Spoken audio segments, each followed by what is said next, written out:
vou chamar a próxima palestrante, Marcela Cabaz, que vai falar conosco sobre autoconhecimento e educação para uma cultura de paz. A Marcela é pedagoga, pacifista, facilitadora de estudos da Lei do Tempo. Muito bem-vinda, Marcela. Olá, muito obrigada. É um prazer estar aqui com todos e todas vocês. É uma alegria imensa fazer parte da ONG Paz Sem Fronteiras e do primeiro ciclo de difusão da cultura de paz. Meu nome é Marcela Belisário Cabaz, eu tenho 28 anos, eu faço parte da ONG Paz Sem Fronteiras há 8 anos, então eu tenho vivenciado a minha juventude dentro da ONG, aprendendo a ser uma jovem pacifista no mundo. Inclusive, eu faço parte do JA, Juventude e Arte, da ONG Paz Sem Fronteiras, o nosso núcleo jovem dentro da ONG, que vai fazer uma participação artística no final do evento. E eu sou pacifista e educadora, eu trabalhei como professora por 7 anos, e eu acredito muito no poder da educação para a construção de uma cultura de paz na Terra. A minha fala hoje tem como tema educação e autoconhecimento para uma cultura de paz, porque através da minha vivência nos últimos anos como professora e tudo que eu tenho estudado ao longo da minha jornada como ser humano, como educadora, como pacifista, eu percebo que esses dois temas, educação e autoconhecimento, eles precisam caminhar juntos. Porque não tem como um educador, uma educadora, um pai, uma mãe ensinar de verdade aquilo que ele não vivencia. Nós só ensinamos pelo nosso exemplo. A gente até pode falar sobre algum assunto que a gente domine, que a gente goste, mas se aquilo não é o que a gente vivencia de verdade, se aquilo não é o que nós somos, nós não conseguimos passar essa verdade. Então, é preciso que o educador, a educadora, o pai, a mãe se conheça, se cuide, se transforme internamente para poder levar toda essa consciência, seja para dentro da escola, ou na educação dos filhos dentro de casa, ou enquanto comunidade mesmo, que contribui para a educação dessas crianças e jovens. Por muito tempo, e até hoje, inclusive, a paz ela foi vista como a ausência de guerras, ou como algo tão impossível de ser alcançado que a gente busca encontrar a paz depois da vida. Mas nessas perspectivas, a gente acaba não trabalhando para evitar que as guerras aconteçam e para construir uma vida de paz. Na minha fala hoje, e na perspectiva do nosso evento de forma geral, a cultura de paz ela vem de encontro com a definição da ONU, como sendo um conjunto de valores e atitudes, tradições, comportamentos e estilos de vida baseado no respeito à vida, no fim da violência e na promoção e prática da não violência por meio da educação, do diálogo e da cooperação. Então, percebam a grande diferença entre ver a paz como simplesmente a ausência de guerras ou de conflitos, ou como algo tão distante que a gente nem vai conseguir nessa vida, e pela outra perspectiva, como sendo algo maior, que envolve diversas camadas, diversas áreas de conhecimento, para que a gente realmente construa essa cultura diariamente de forma coletiva. Então, é preciso que a gente tenha uma visão holística da vida do ser humano, do conhecimento, para que a gente crie essa cultura de paz. É preciso integrar todos os saberes, todas as nossas dimensões enquanto ser humano e se entender como um agente de construção de paz. Mais do que a ausência de conflitos, a paz é um estado de consciência.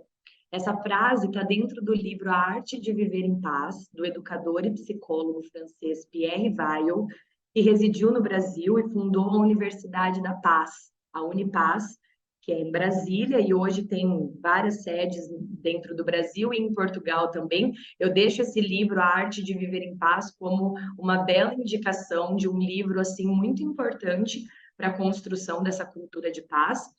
Então, na verdade, a cultura de paz ela não nega os conflitos.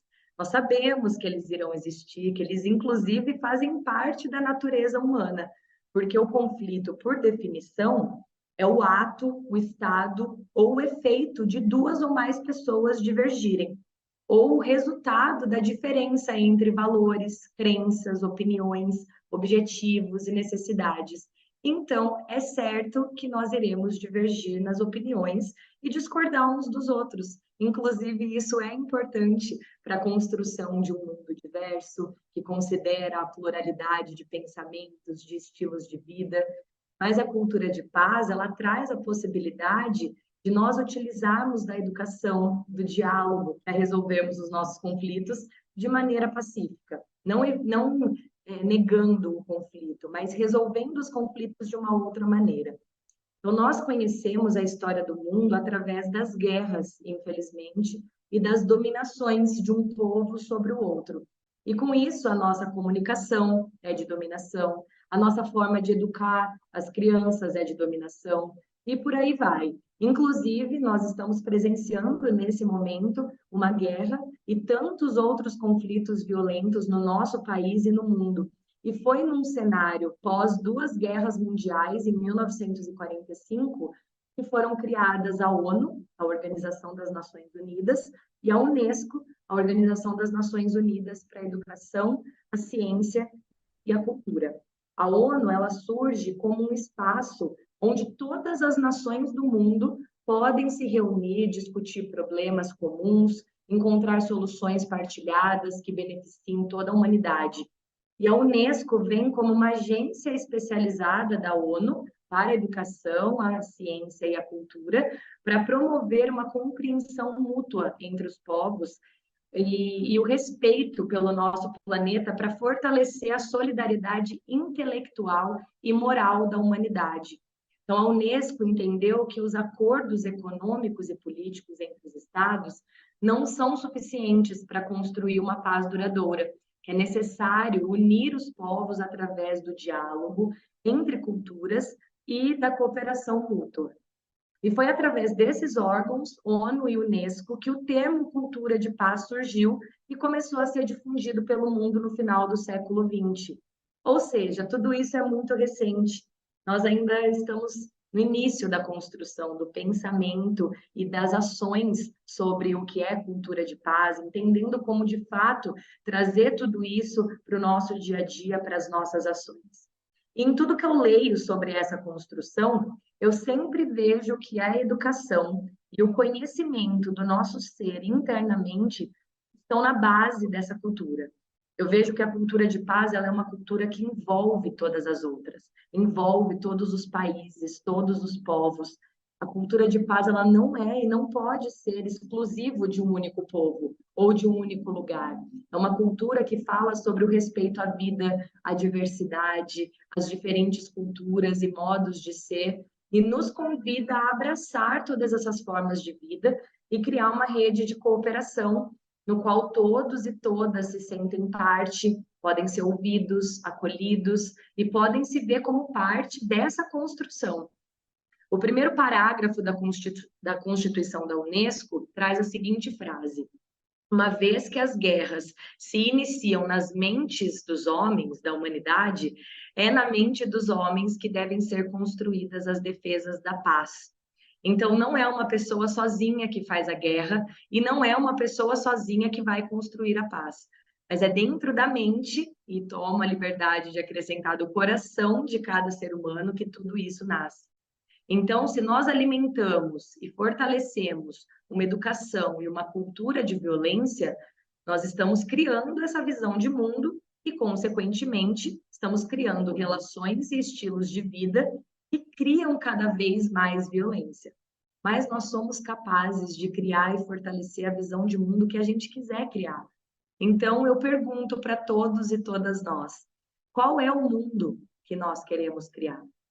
Ou melhor, qual é o mundo que nós estamos criando nesse momento? E toda essa construção, ela precisa vir de dentro de nós, através dos nossos pensamentos, sentimentos e, consequentemente, dos nossos atos. Como disse o Pierre Weil, a paz está dentro de nós, ou então ela não existe. Então é preciso que a gente pacifique os nossos espíritos, os nossos corações, nossos e né, cada ser humano se pacificando para que a gente acabe com as guerras. O desarmamento é um ponto importante dentro da cultura de paz. Mas o Pierre Weil traz que não adianta a gente desarmar a população se a gente não desarmar os espíritos, se a gente não trouxer esse florescimento da paz nas nossas consciências. E para construirmos tudo isso, a gente precisa transformar a nossa educação. A educação interior, cada uma se educando, e o nosso sistema educacional como um todo. De acordo com o David Adams, que é um psicólogo e professor de psicologia norte-americano, que ocupou o cargo de diretor da Unesco entre 1992 e 2001, ele traz 8 pilares para que a gente saia de uma cultura de guerra e crie uma cultura de paz. O primeiro desses 8 pilares, que é o que eu vou focar aqui, é uma educação para a paz. A Pamela falou sobre os 8 pilares ontem, então quem quiser pode assistir a gravação, ou quem estava aqui conseguiu ver ela falando. E então, para que uma sociedade seja transformada e uma nova cultura possa ser criada em direção a um mundo mais pacífico, a gente precisa transformar a maneira como nós educamos a nós mesmos e as nossas crianças e jovens, seja dentro de casa ou na escola. Porque assim como nós fomos criados e criadas numa cultura de guerra e violência, agora nós precisamos nos educar numa cultura de paz, transformando a maneira como nós nos comunicamos, como nos relacionamos, e isso começa dentro de casa, no nosso entorno e na escola. O Pierre Weil, ele cita no livro uma frase bem parecida com o que está na Constituição da Unesco. A frase foi dita por Robert Miller, que é um belga e um dos principais mentores do pensamento filosófico da ONU, e diz o seguinte: se é no espírito dos homens que começam as guerras, é nas escolas da terra que se moldará a nova consciência, capaz de pôr um fim a toda violência. Então, com tudo isso, eu fortaleço ainda mais dentro de mim a consciência de que o autoconhecimento e a educação são o início do caminho para criarmos uma vida de paz, cooperação e respeito na Terra. E aí, trazendo tudo isso para minha experiência própria, quando eu era mais nova, eu tinha essa ideia de querer salvar o mundo, ficava pensando em formas de resolver grandes questões, questões globais, e por muito tempo eu me senti muito frustrada, impotente, por sentir que eu não dava conta dessa missão. E realmente eu não dava, porque eu estava esquecendo do mais importante. Eu precisava começar por mim, eu não podia mais estar em guerra comigo mesma. Né? Então, a minha relação comigo mesma, com a minha família, com os meus amigos e colegas de trabalho, não é egoísmo isso. Isso é o início do caminho para a gente construir o nosso mundo de paz. Então, se eu sou violenta comigo mesma, como, e com as pessoas que eu convivo, como eu quero resolver alguma questão do mundo se eu não me respeito, não me amo, não cuido da minha própria vida? Como que eu vou ser capaz de respeitar, amar e cuidar de outras pessoas e do planeta? Então, quando eu comecei a despertar para essa paz que começa dentro, eu pude compreender como eu também posso estar colaborando para essa cultura de violência. Não é só lá na guerra. Eu aqui, com os meus pensamentos e a minha maneira de me comportar, posso estar colaborando para isso, por menores que os meus atos sejam. E aí eu comecei a ter mais consciência e autorresponsabilidade com as minhas ações. Comecei a perceber que o caminho da paz é um caminho de coragem, de presença, de atenção plena no que a gente está alimentando diariamente na nossa vida e nas nossas relações. Que a gente precisa sair do automático para transformar essa cultura de violência que foi construída e está sendo construída por tantos e tantos anos. Então, para quebrar um ciclo de violência, nós precisamos fazer uma escolha consciente, tanto de compreender o que nos faz agir assim, e uma escolha consciente de agir de outras formas. E agora, trazendo para a minha vivência na educação, eu dei aula em algumas escolas até o final do ano passado, para crianças e jovens de 3 a 16 anos.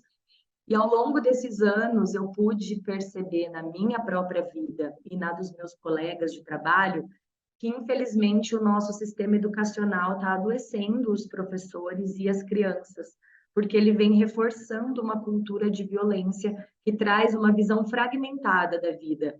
O cenário da maioria das escolas hoje traz essa visão fragmentada não só do conhecimento, é sempre dividido em especialidades que quase nunca se conversam. Um professor acaba não juntando o seu conhecimento com o outro, mas também uma fragmentação do próprio ser humano. Então, existe uma supervalorização do pensamento, do intelecto, que acaba trazendo uma sobrecarga mental e incentivando aquele decoreba, que logo já é esquecido, e não integra o conhecimento com as outras dimensões do nosso ser, física, emocional e principalmente o espiritual. É muito difícil encontrar escolas que trabalhem o lado espiritual dos seres humanos. O Pierre Weil diz no livro que a mais ameaçadora de todas as fragmentações foi a que dividiu os homens em corpo, emoção, razão e intuição, porque ela nos impede de raciocinar com o coração e de sentir com o cérebro. Eu achei isso de uma poesia tão linda, porque realmente, né, a gente pensa que a gente só pensa com o nosso cérebro, que a gente só sente com o nosso coração, mas nós somos um ser integrado, né? Então, quanto mais a gente consegue se entender com essa integração, mais a gente consegue cultivar essa paz. Poucos professores trazem a inteligência emocional e o desenvolvimento espiritual para as aulas, porque a maioria não se trabalha nessas dimensões na própria vida. Então, nós temos um cenário na maior parte das escolas, com aulas de 50 minutos, com o professor como detentor de todo o saber e o educando como uma folha em branco que precisa ser preenchida por esse professor com um monte de conteúdo que muitas vezes não faz sentido nenhum para aquele aluno e às vezes nem para o professor. Pouco tempo de descanso, tanto para os professores, que ficam super sobrecarregados com tanto trabalho e com pouco reconhecimento desse trabalho, e também os alunos descansam muito pouco, porque cada dia mais eles precisam fazer mais trabalhos, mais tarefas, mais atividades. Então, todas essas questões, a fragmentação, a ilusão da separação entre mente, corpo e espírito, fazem com que a escola seja um ambiente cada vez menos atrativo para as crianças e jovens, que têm muitas possibilidades na palma das mãos, né? Porque tem celulares, computador, e ainda pior, a escola se torna um ambiente nocivo, que está adoecendo as pessoas e onde os jovens se violentam de forma muitas vezes fatal, como infelizmente nós vimos acontecer tantas vezes nesse ano no nosso país. Então, a escola por si só ela já é um ambiente com muitos conflitos, porque são muitas pessoas que naturalmente são diferentes entre si, que têm famílias e criações diferentes. Então, nós temos conflitos entre alunos, entre professores e a comunidade escolar, entre famílias e a escola, entre alunos e professores. Enfim, os conflitos, eles são muitos, mas isso não é o problema, porque, como nós vimos anteriormente, o conflito é natural. A questão é que, geralmente, a forma de resolução dos conflitos tende a ser violenta e punitiva dentro das escolas, o que não ajuda na resolução desses conflitos e gera ainda mais conflitos e ainda mais violência. Apesar de tudo isso, é claro que já temos diversos movimentos educacionais no Brasil e no mundo que estão caminhando em direção à construção de uma cultura de paz e do respeito à criança e ao adolescente.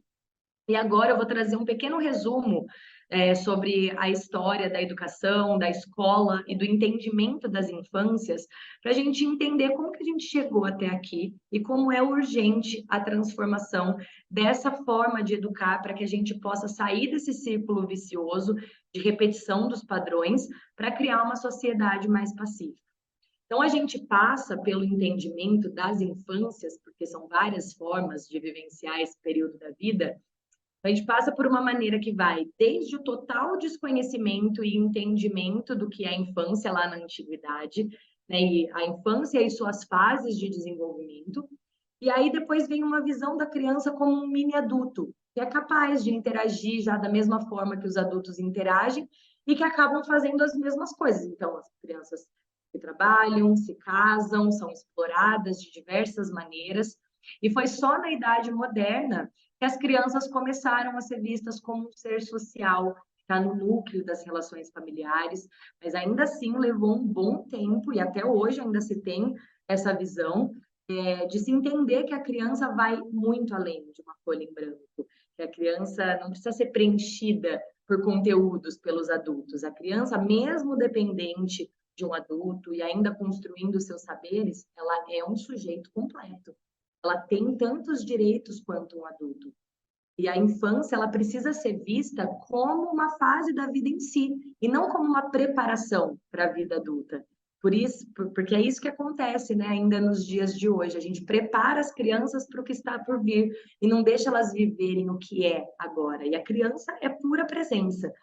E além dos direitos fundamentais de educação, saúde, bem-estar, a criança ela tem o direito de brincar livremente. E isso foi algo tirado das crianças por muito tempo, inclusive nos dias atuais, que é essa capacidade de explorar os espaços com o seu corpo, aprendendo a se movimentar, de ser ouvida, de partilhar de decisões, de se desenvolver integralmente. O brincar livre ainda é algo que as crianças são privadas nas escolas. É o instinto natural das crianças, é a forma mais potente de aprendizado nessa fase da vida.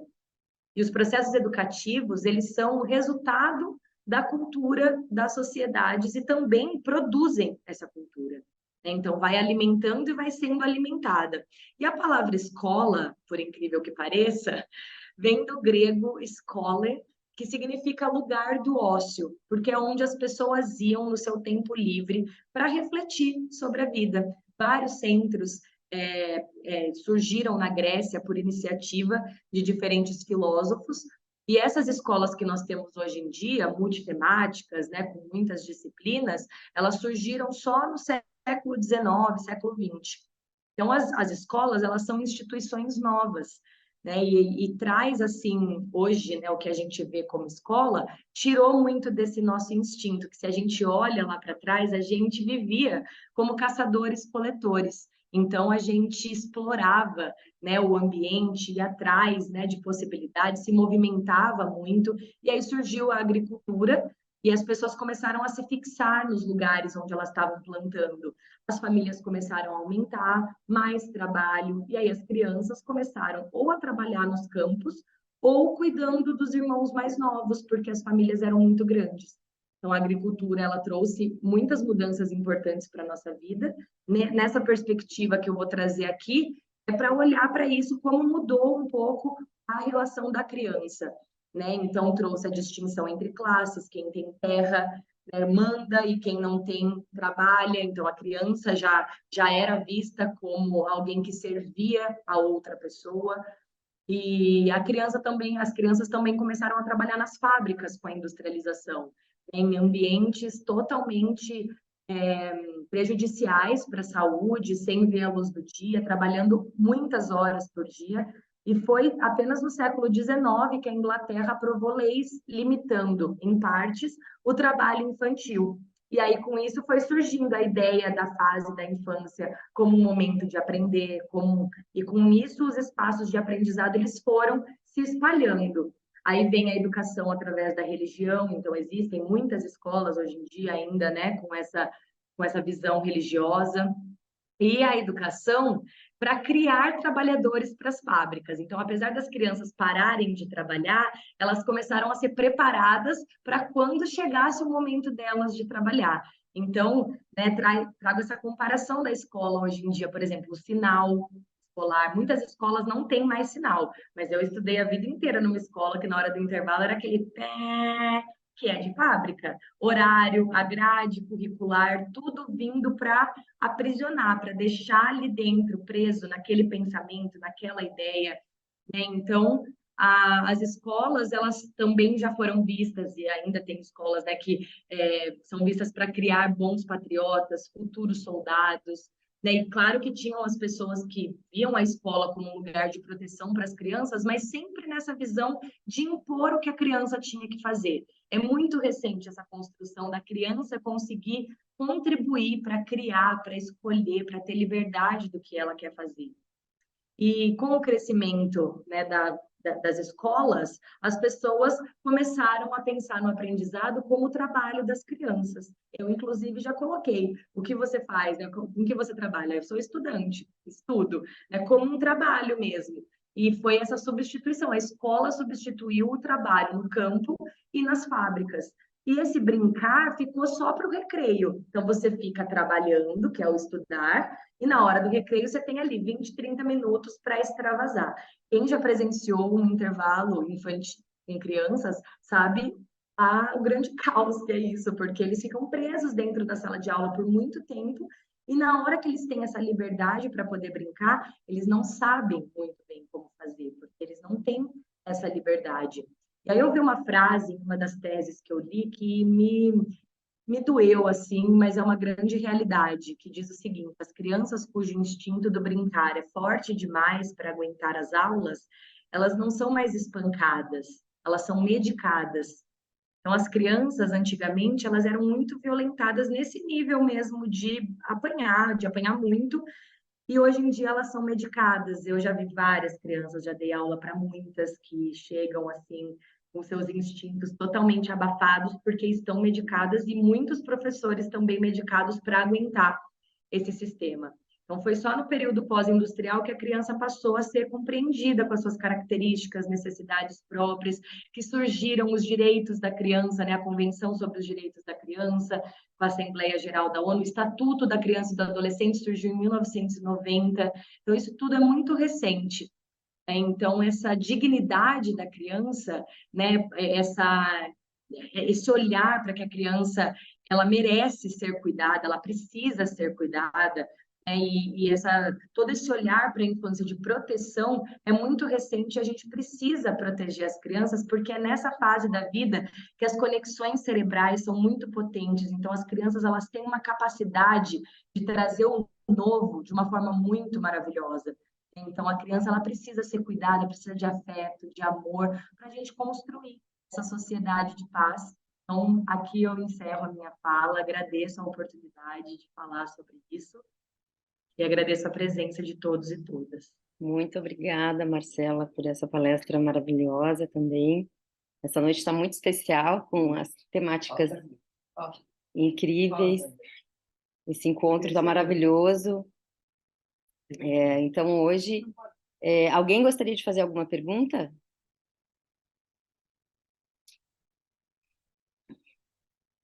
Eu quero, mas eu preciso aparecer, ligar minha câmera, por favor. Eu não estou conseguindo ligar aqui, Paty. Isso. Marcela, enquanto Oba, voltei. É, eu já vi muita gente comentar que a escola, até pelo formato que ela funciona hoje em dia, ela é uma maneira de acostumar as crianças desde cedo ao modo de trabalhar capitalista, que é bastante o que você fala, né? De ficar lá, né, sentado, fazendo muita coisa. No entanto, se a gente muda isso, como é que a gente faz depois para não ter um adulto que não consegue se ajustar nessa rotina de, né, trabalhar, escritório, ficar sentado lá? Como é que a gente faz para, de repente, conseguir ter uma infância saudável que depois não vai fazer o jovem adulto entrar em parafuso quando começar a trabalhar? A ideia é que essas crianças criem uma nova forma de a gente vivenciar essa realidade adulta, né? Para que a gente não precise mais ter essa rotina que adoece a gente. Então, quanto mais a gente consegue abrir para as crianças serem livres e pensarem, aprenderem, trazerem o novo, né? Eu acredito que elas vão construir um novo mundo, assim como a gente está construindo aqui um novo pensamento para sair dessa lógica da violência. Já estão surgindo novos trabalhos, né? O digital está trazendo novas possibilidades e cada vez mais eu acredito que a gente vai trazer novas formas de se organizar em sociedade. E quando a gente é livre, quando a gente consegue pensar e criar, a gente vai se adaptando. Então, se precisar se adaptar a um emprego que é mais quadradinho, a gente consegue se adaptar também, né? Mas que cada vez mais a gente consiga criar coisas novas, né? Se é esse mundo que está adoecendo a gente, que a gente traga o novo, e não que a gente queira fazer com que as crianças caibam nesse mundo adoecido, que é isso que a gente faz, né? Então, a gente está adoecido e adoece as crianças também, que é o que tem acontecido nas escolas hoje em dia. Verdade. Obrigado, adorei. Mais alguém tem alguma pergunta? Ou gostaria de fazer algum comentário sobre a palestra de hoje da Marcela? Tenho uma pergunta, é a Pamela. Oi. Oi.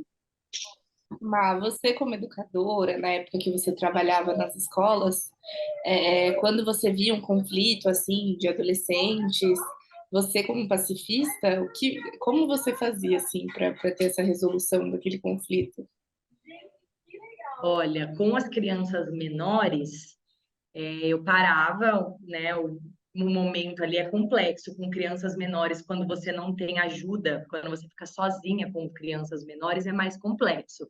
Mas eu sempre parava e ia conversar com eles, né, para entender ali o que estava acontecendo. E com os maiores, que eu tive a oportunidade de dar aula de acompanhar um grupo, uns 4 grupos de adolescentes, a gente tinha muitas conversas legais de entendimento de como dialogar para resolver esses conflitos mesmo, ter esse momento de escuta do outro, né, de compreender o conflito. Então, um falava, o outro escutava, depois o outro fala, o outro escuta. Então, eu ia construindo isso para sair dessa lógica de ele me bateu, eu preciso bater de volta. Ele me xingou, eu preciso xingar de volta. E daí a gente ia construindo, então até hoje assim eu tenho contato com alunos que eu ajudei assim a mediar conflitos e que eu sei que ajudou muito nessa perspectiva de pacificar, de mostrar que a violência nunca é o caminho.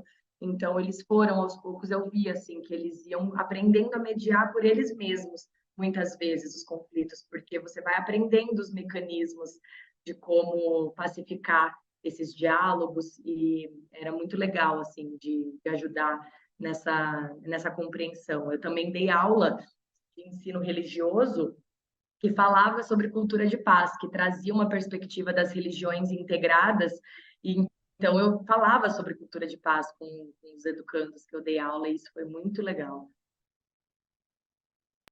Ah, muito legal. Muito obrigada. Obrigada, Marcela. Aqui no chat as pessoas estão dizendo foi excelente, parabéns, Marcela. A Vilma Gil Gomes está falando, a Doracide Fátima está falando, amei muito, parabéns, Marcela. Então, Marcela, muito obrigada pelas suas palavras, pela sua contribuição aqui nessa nossa mesa, no nosso primeiro ciclo de difusão da paz.